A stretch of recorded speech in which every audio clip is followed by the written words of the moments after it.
Welcome back to Week in IT, a Converge 360 podcast where we review the top enterprise IT and developer news of the past week, as written and edited by our real-live reporters and narrated by AI. I'm your host, Gladys Rama. We have a lot to cover today, so let's get started. As we covered on redmondmag.com, Microsoft has unveiled a new European cloud strategy to address rising concerns over data sovereignty and, let's just call them, volatile U.S. trade conditions.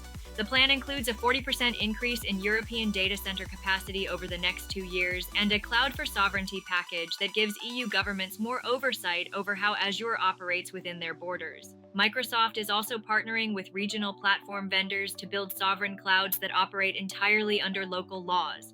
Interestingly, Microsoft seems willing to cede a lot of control to EU regulators to keep customers there happy. It's appointing a deputy CISO for Europe and promises to comply with European cybersecurity regulations, including by opening itself to a third-party audit. Microsoft is even creating an EU board of directors, staffed exclusively by European nationals, to oversee its data center operations in the continent. We can't know yet how successful Microsoft's Euro strategy will be or how it will evolve in the months to come, but it'll be interesting to see how, and if, fellow US cloud giants Google and AWS follow suit. We'll be following this closely, so watch this space. Pivoting to security, Microsoft has launched public previews of new AI security agents at the RSA conference. These Copilot agents automate security tasks and adapt to an organization's unique workflows. There's a conditional access optimization agent for Microsoft Entra, a vulnerability remediation agent for Microsoft Intune, and a threat intelligence briefing agent for Security Copilot.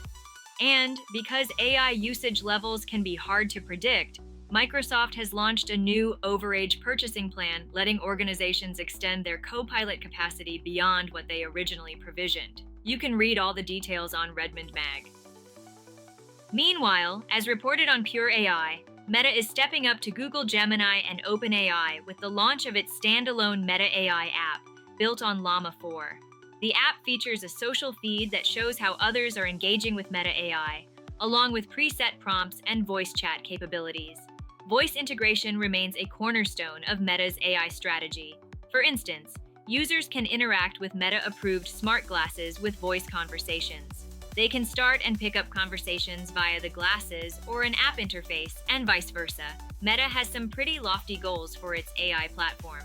Its CEO Mark Zuckerberg called 2025 the year when a highly intelligent and personalized AI assistant reaches more than 1 billion people.